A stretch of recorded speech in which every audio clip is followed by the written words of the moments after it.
AgroBand de hoje é uma homenagem às mulheres. Você vai conhecer a empresária que administra um complexo do agronegócio gaúcho.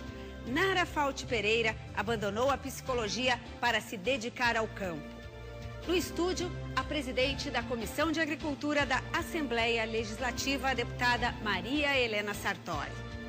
Vamos saber como será o funcionamento do Parque de Exposições Assis Brasil aos finais de semana, a partir deste domingo. E uma conversa com o presidente do Sindicato da Indústria de Máquinas Agrícolas do Estado, falando sobre a expectativa para as vendas em mais uma Expo Direto em Não Me Toque. Bom dia, eu sou Lizemara Prates e o AgroBand começa agora.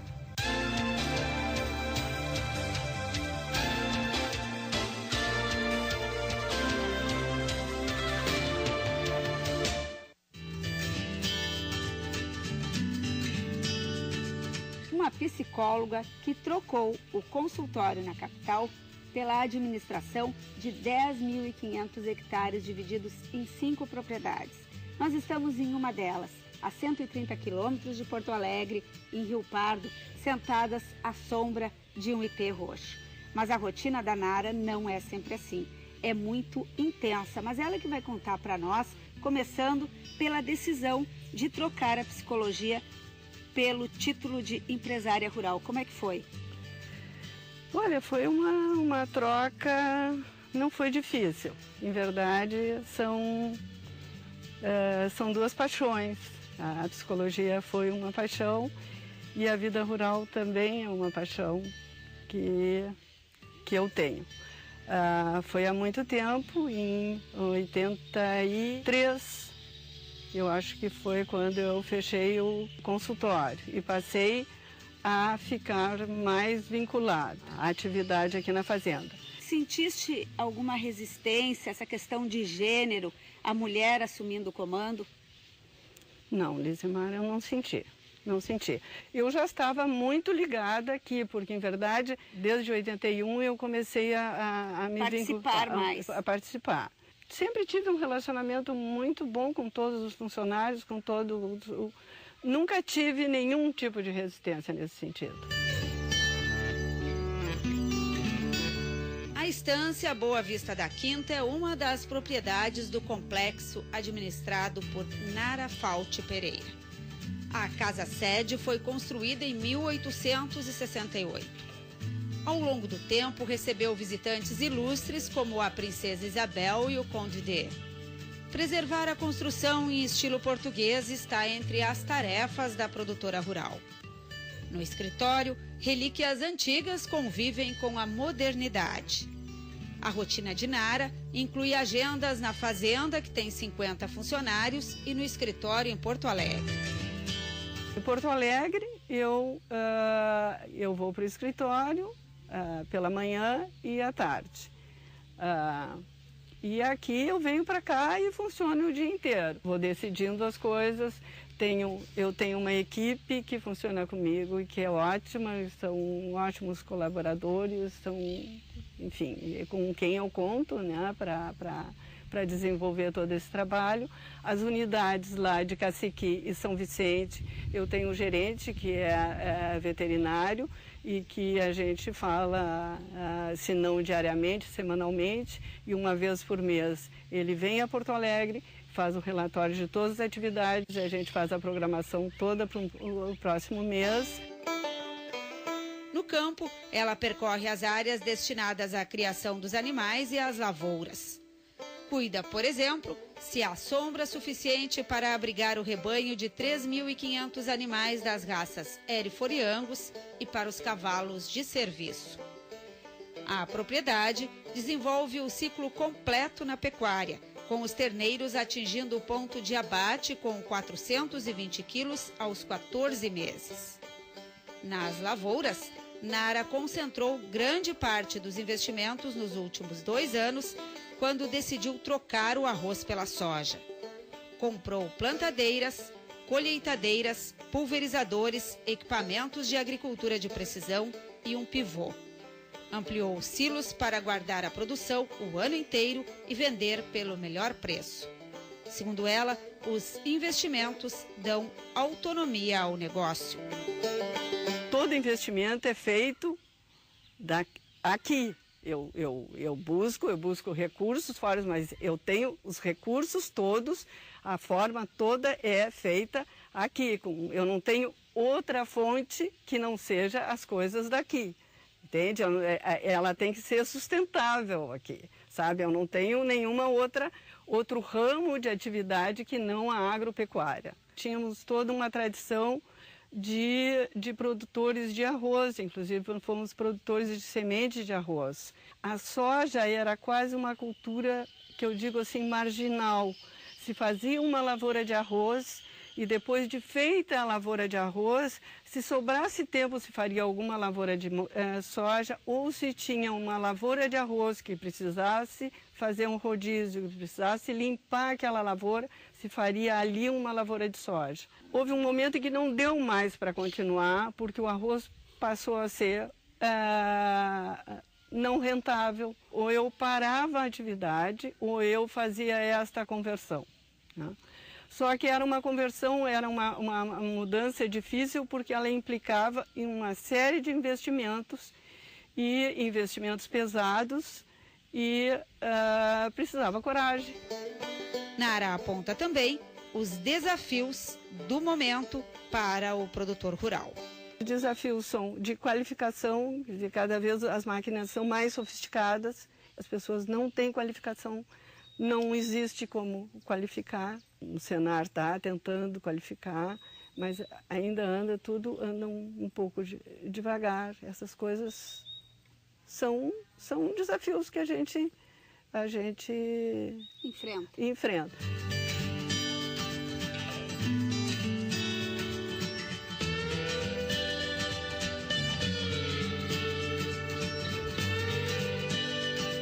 Eu tenho um profundo orgulho de ser produtora rural, sabe? Tem uma frase na exposição lá de Buenos Aires que diz assim: cultivar el suelo é servir a la pátria. Eu me sinto servindo ao meu país.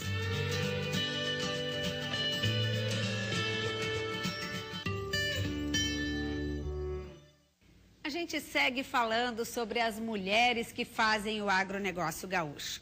E recebe a presidente da Comissão de Agricultura da Assembleia Legislativa, a deputada Maria Helena Sartori. Bom dia. Bom dia a todos que estão nos acompanhando. Como é que a senhora recebe esse desafio de ser a primeira mulher presidente da Comissão de Agricultura da Assembleia Legislativa? A senhora que é professora por formação, vem de Caxias do Sul, da região da Serra. Como é que é esse desafio? Olha, nós mulheres, toda vez que nós estamos em alguma posição que outras mulheres ainda não chegaram, a gente é sempre mais visada, mais julgada, eu diria assim, né? Mas é importante a gente ocupar esses espaços. Quando eu, na Assembleia, na outra legislatura, eu fui líder de governo Rigoto. Fui a primeira mulher a ser líder de governo. Depois de mim, num outro governo, a deputada Zilá foi líder do governo. Neste governo, a deputada Miriam foi líder de governo. Então, acho que é importante, assim, porque a gente abre caminhos, né? A gente mostra que também participa. E na questão da agricultura, as mulheres trabalham lado a lado com os homens, né? Talvez até mais. A mulher da agricultura familiar, ela tem um compromisso muito maior, ela tem uma responsabilidade muito grande, ela tem uma carga de trabalho também muito forte. E a gente tem que buscar esses espaços, a gente tem que estar presente neles para mostrar que nós, quando a gente busca a gente busca a igualdade também nos desafios. E quais são as pautas prioritárias da comissão? Vocês já fizeram, inclusive, uma audiência pública na Festa da Uva, tratando da produção dos hortigranjeiros, incluindo, claro, a uva, que é o símbolo lá de Caxias. Nós tivemos uma audiência pública para tratar exatamente da uva, do preço do vinho, do estoque de vinho, do preço da uva, o preço mínimo da uva. Nós tratamos da plasticultura, que são as uvas cobertas e os outros também cultivos, né? Que é a tecnologia que chega no campo. Eu acho que isso que é fundamental. Eu acho que o nosso estado é um estado produtor de grãos, é um estado que tem uma pecuária forte, é um estado que tem uma fruticultura forte também, e precisamos avançar, criar melhores condições. Uma das grandes preocupações que já temos na comissão é, por exemplo, a sucessão na agricultura familiar, porque os pais já estão com uma certa idade e os jovens, exatamente diante dessa insegurança que é trabalhar com a agricultura, porque muitas vezes uma chuva de pedra, um vento ou um frio demais, uma geada, acaba com a expectativa da produção do ano da família. Então, levar a tecnologia, criar condições, isso também vai fazer com que a gente tenha maior tranquilidade na sucessão familiar, porque os jovens vão também apostar e dizer, é possível trabalhar na agricultura sem que a cada ano a gente tenha um sobressalto. Um ano consegue uma boa produção, no ano seguinte não tem mais aquilo e tem que começar tudo de novo. E que outros temas você já tem definidos para a realização de discussões, de audiências públicas, por exemplo? Olha, nós já estamos também uma discussão sobre o preço do trigo, por que o preço do trigo gaúcho é menor do que os outros, quando a qualidade já está declarada pela Anvisa que é igual, né? A importação, por que importar se temos trigo aqui? Na verdade, então, o preço mínimo ele é único em nível de governo federal, mas ele varia, o preço de mercado, que paga mais ou menos pelo trigo do Paraná, pelo nosso, pelo que vem de fora. Então, vocês querem fazer uma discussão também sobre essa, que é a mais importante lavoura de inverno aqui do estado. Que nós temos aqui e que está com um preço defasado, que eles estão... o setor, uma ansiedade, né, para isso.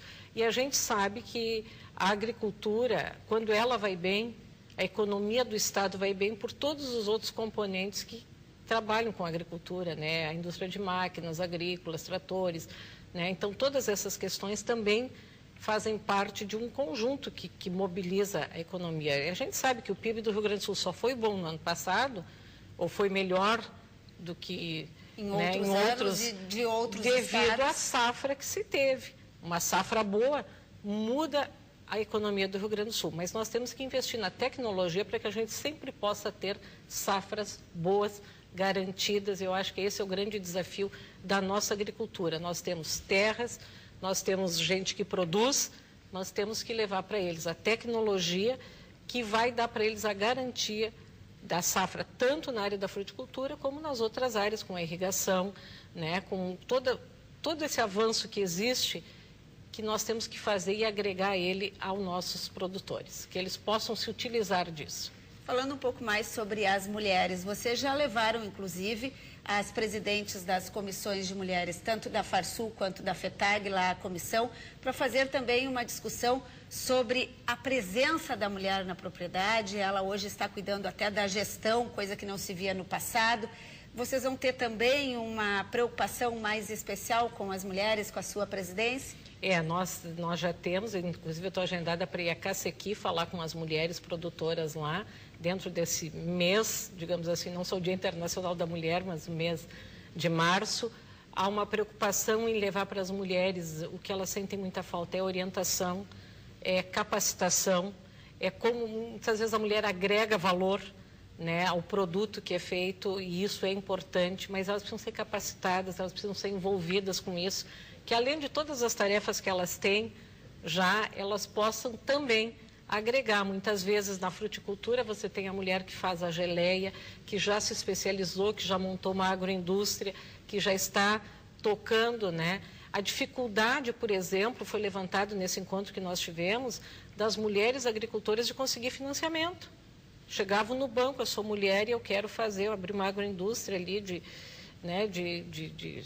geleias, de compotas, de embutidos. E a dificuldade, sim, tanto que o pessoal da Farsul que chegou a conversar com alguns bancos e dizer, olha, vocês não podem tratar dessa forma, né, porque era uma desconfiança, né, que as mulheres estão querendo, vão fazer mesmo, né. Então, essas questões a gente precisa também colocar, para que as pessoas entendam essas dificuldades que se tem muitas vezes na posição de ser mulher, né. Uma mulher chega no banco e ela quer um financiamento. Um homem chega no banco e quer um financiamento, ele tem um tratamento. A mulher, até porque ela provar que é propriedade. A propriedade normalmente está no nome do marido, né? Não, mas eu sou esposa, mas aí não tem a renda. Então, todas essas questões, elas são importantes, né? E nós precisamos abrir esse espaço, Porque a mulher, ela participa, ela é ativa nessa área. Ela não é simplesmente a dona da fazenda que a gente imaginava uma vez, que ficava ali sentadinha bordando, né? Não, ela participa, ela vivencia todo o processo e ela quer também avançar. Então, tanto nas nossas pequenas propriedades, que elas também têm esse papel e agregam valor às questões, né? Ou fazem lá a massa, o anholinho, não sei o quê, para ajudar na renda familiar, mas ela também pode se encaminhar para isso e fazer, e muitas vezes tem essa dificuldade, essa barreira, né? A questão da documentação, né? Até está no nome do marido, daí eu não tenho, como é que eu vou provar que é minha? Então, eu acho que essas questões que a gente precisa também colocar em pauta nessa discussão do papel da mulher no campo. Muito obrigada. A deputada Maria Helena Sartori, presidente da Comissão de Agricultura da Assembleia Legislativa, corroborando com a reportagem que a gente acabou de mostrar, que as mulheres não ficam bordando dentro de casa, no campo, como foi há muito tempo. Elas ficam, sim, administrando as propriedades e tratando disso também em nível de legislativo aqui na nossa capital. Muito obrigada e um abraço especial pelo nosso dia. Obrigada. E neste domingo começa uma nova era para o Parque de Exposições Assis Brasil, palco da Expo Inter em Esteio. Ele vai abrir aos finais de semana com culinária, artesanato e atividades para os visitantes. Pintar os mais de 70 bancos é só parte do trabalho. Mesmo faltando meio ano para a próxima Expo Inter, é preciso uma pequena reforma, cortar a grama e deixar tudo em perfeito estado. É que domingo, a área de 5 hectares, na entrada do Parque de Exposições Assis Brasil, em Esteio, vai receber visitantes no primeiro dia do projeto Parque o Ano Todo. Estamos começando com esse projeto piloto, né? Queremos dar essa ideia de que o parque tem que ser utilizado pela comunidade aqui, toda a população da região metropolitana, principalmente a população de Esteio. Atividades físicas, apresentações de dança e uma escola de chimarrão com professores vindo direto de Alegrete, na fronteira, estão na programação. Fora a área verde, ideal para um piquenique. Em comparação com a grandiosidade da Expo Inter, a iniciativa até pode parecer pequena, mas diante do potencial da região metropolitana, a Prefeitura de Esteio, que é parceira no projeto, aposta que a abertura do parque pode contribuir para o crescimento econômico da cidade. A primeira aposta é nos pequenos comerciantes e nos grupos de artesanato. São mais de 80 profissionais cadastrados. O parque leva o nome de Esteio ao mundo, né? Todo ano através da Expo Inter. Então é um motivo de orgulho para a cidade, sem dúvida nenhuma. E agora, além de ser um motivo de orgulho para a cidade, se torna um motivo econômico, né? De retorno à cidade. Para o presidente da Farsul, uma das entidades mais representativas na Expo Inter, a iniciativa é um bom começo para a intenção de manter as atividades durante todo o ano no parque. Acredito que tudo isso contribui para ter mais vida e, logicamente, o acesso de pessoas ao parque fica mais definido, a população urbana terá a oportunidade de fazer a sua programação, de comparecer aos fins de semana, numa fase inicial, e depois vamos ver o calendário que a programação exija e que o subsecretário venha a propor e definir. E o Agroband recebe agora alguém que representa um setor que depende do bom funcionamento da Expo Inter e sofreu no ano passado com as enchentes no Parque Assis Brasil. É o presidente do Sindicato da Indústria de Máquinas Agrícolas do Rio Grande do Sul, Cláudio Bier. Bom dia. Bom dia, Elisemara. Um prazer muito grande estar mais uma vez contigo aqui. Prazer é nosso e a gente mostrou uma reportagem sobre a abertura do Parque Assis Brasil no final de semana, primeiro domingo agora. Como é que vocês do Sindicato das Máquinas recebem essa iniciativa? Olha, nós recebemos muito bem, Elisemara. Eu acho que nós estamos aí para assinar o convênio dos CIMERS com o governo do Estado, onde o governo do Estado vai passar para os CIMERS por 25 anos a área que hoje nós usamos lá, e a nossa intenção é essa, é colaborar com os governantes para que nós venhamos a movimentar o parque o ano inteiro. Eu acho um desperdício um parque como aquele, daquele tamanho, com aquela vitalidade, ser usado 20 dias por ano, não mais do que isso. Então, nós temos, assim que assinarmos esse contrato, nós temos planos também para usar a nossa área ali durante todo o ano, vamos inventar alguma coisa. Alguma coisa pode ser, por exemplo, um showroom permanente das indústrias em seus espaços? Pode ser, ou talvez, não sei se em todos os espaços, mas um showroom concentrado, que fique concentrado, né? Mas nós temos que, para fazer isso e para valer a pena, nós temos que levar o público constantemente ao parque. Então essa é a nossa ideia. Então nós temos que inventar alguma coisa. Nós, por exemplo, vimos em Caxias do Sul que lá na Festa da Uva foi feita uma cancha de laço coberta. Então hoje o grande divertimento dos caxienses é à noite, depois que saem do trabalho, vão para casa e tal, é assistirem lá competições à noite. Rodeios, constantemente, depende de chuva. Então nós temos que tentar fazer coisas, não digo à noite, mas talvez fim de semana, ou fazer uma parceria com o Cavalo Crioulo e o Simers, para que a gente consiga levar atrações para movimentar o parque durante o ano inteiro. Eu acho que vai ser muito, muito benéfico tanto para o Estado como para o setor de máquinas agrícolas. E o dique para conter as águas que alagam o parque e tudo o que houve de problema de enchente, principalmente na área das máquinas e dos cavalos, em 2013. Vai sair do papel para a Expo Inter desse ano? Vai estar pronto? Eu acho que sim. Você me conhece há muito tempo, sabe que eu sou um otimista. Nós já estamos com um projeto pronto, o Simers já fez um projeto. Nós devemos entregar ao secretário Mainardi na próxima semana. Ele terá, então, esse projeto na mão. E aí as negociações estão bem adiantadas, ainda falta nós assinarmos o convênio propriamente. Esse que o senhor falava no início da entrevista, de 25 anos. O Cavalo Crioulo já conseguiu assinar, mas o Simers ainda não conseguiu. E nós precisamos ter esse convênio assinado para aí dar sequência a tudo isso. E esse dique, Lizemara, foi muito bom tu falar, porque esse dique tem feito, nós temos que aproveitar ainda esse finalzinho de verão. Porque como se mexe com terra e é uma obra grande, nós não podemos deixar para fazer esse dique no inverno, porque ele fica muito mais difícil. Qual é o prazo de execução para a obra que está no projeto? Em torno de 120 a 150 dias. Tem que começar logo. Tem que começar em seguida. Então essa hoje a minha angústia é nós assinarmos esse convênio com a Secretaria da Agricultura, que está muito bem encaminhado, diga-se de passagem, mas ainda não está assinado. Então aqui nós precisamos assinar para aí fazer ações concretas, né? Tanto o Simers como o governo do Estado e o Cavalo Crioulo também. Bom, agora vamos falar de Expo Direto, que vem antes da Expo Inter. Começa segunda-feira, a gente vai se encontrar lá em Não Me Toque. Que expectativas vocês têm para os negócios com as máquinas? E lá se vê muito de agricultura de precisão, essa tecnologia embarcada. Olha, Lizemara, a feira de Não Me Toque é uma feira que alavanca os negócios, os primeiros negócios do Rio Grande do Sul. Mas esse ano os negócios ainda estão meio perrados. O PSI ainda não fluiu como deveria estar fluindo.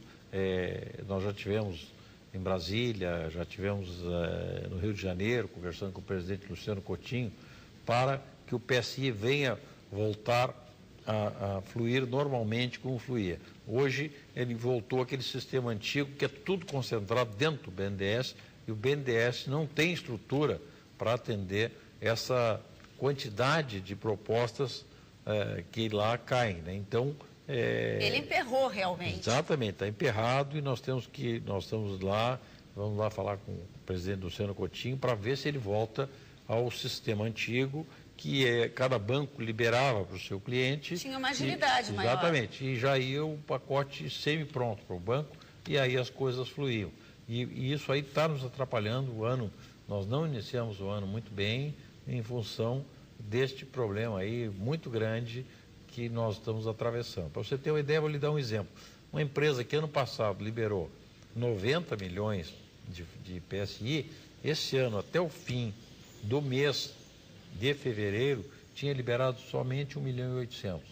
Quer dizer, ela deveria ter liberado, né, 15 milhões, liberou 1.800. Então a dificuldade está muito, muito grande e talvez eu tenha que sair no meio da Expo Direto para ir, eu estou com uma audiência pré-agendada no BNDES para ver se nós vamos conseguir destrancar esse financiamento lá, que é hoje, vamos dizer, o grande problema do nosso setor. Presidente, a Expo Direto vai ser uma feira de encaminhamento de propostas. Os negócios devem se concretizar depois, porque fica travado ainda. Eu acredito que sim, Lizamara, porque o agricultor, lógico que ele foi prometido um juro de 4,5% para o pequeno e o médio agricultor e 6% para o grande, ele tem essa expectativa de conseguir esse juro mais barato. Então, como você disse muito bem, eu acredito que a feira vai se encaminhar os pedidos, mas eles vão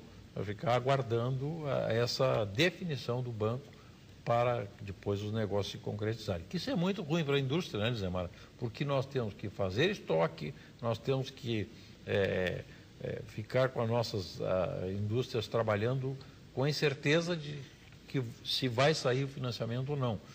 Porque quando sai, depois o agricultor quer a máquina dele e nós temos que produzir. Então, isso para a indústria é muito ruim, porque causa uma certa insegurança para nós industriais, né? Vamos reforçar esse esforço concentrado aí para destravar, então, o PSI lá no BNDES. Muito obrigada ao presidente do Sindicato da Indústria de Máquinas Agrícolas do Rio Grande do Sul, Cláudio Bira, e a gente se encontra na Expo Direto semana que vem.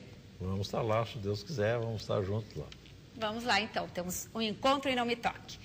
Em instantes, um alerta. O preço do tomate volta a subir no país. Detalhes no próximo bloco.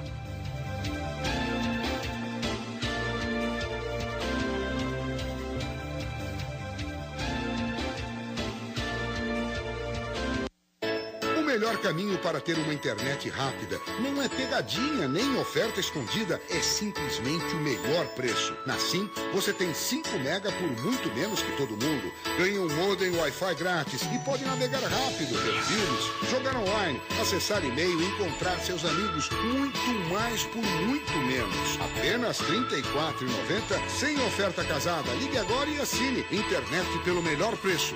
É Sim.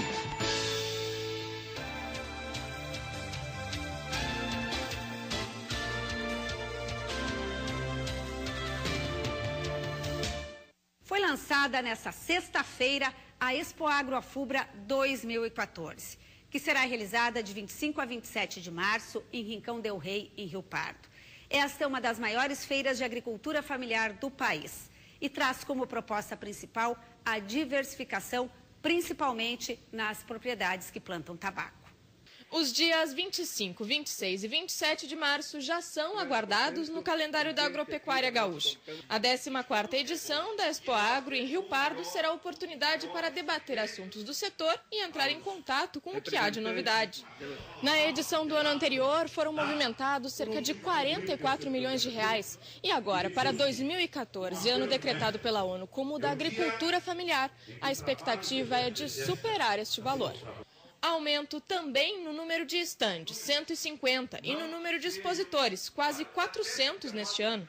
Nós estamos com aproximadamente 400 expositores, né? O público da última edição, 69 mil pessoas. Acreditamos que a 14ª edição vai superar esse público. Ainda assim, restam alguns desafios pela frente. A ideia é de que o encontro ajude a discutir formas de driblar as dificuldades do setor. As políticas públicas que existem e as que são necessárias devem ser discutidas aqui nos fóruns, né? E, ao mesmo tempo, os agricultores devem maximizar a sua produção, conferindo o que existe de tecnologia. E a agricultura familiar também é uma aposta do governo do estado. Mais de R$1 bilhão já foram investidos no setor. É o grande pilar da geração de empregos, da geração de alimentos, da produção de alimentos, do cultivo das nossas terras, do manejo dos nossos animais, do pastoreio. A inflação do tomate pode estar retornando por culpa do clima. O alerta vem do centro do país, mas já ronda o Rio Grande do Sul. Na Ceasa de Porto Alegre, na última semana de fevereiro, o preço do tomate aumentou 50% e na primeira semana de março, quase 17%. Segundo os técnicos, o calor é responsável pela queda na oferta e perda de qualidade dos frutos. No estado, a produção a campo está no final, com frutos pequenos e ralos. Só se salvou a produção em estufa, que tem custo mais elevado. O quilo do tomate na Ceasa da capital está valendo entre R$ 2,50 e R$ 6,00, dependendo da variedade. Na Ceasa do Distrito Federal, na última semana, o tomate aumentou 80% e em Minas Gerais, 75%. E foi nesta mesma época do ano passado que o produto virou um dos vilões da inflação. Por aqui, a batata também teve alta importante no preço, assim como as folhosas, que ainda sentem os efeitos das altas temperaturas. O AgroBand volta no próximo sábado às 9h30 da manhã com um programa especial direto de Não Me Toque, no norte do estado, na Expo Direto. Um ótimo final de semana para você e um feliz dia a todas as mulheres.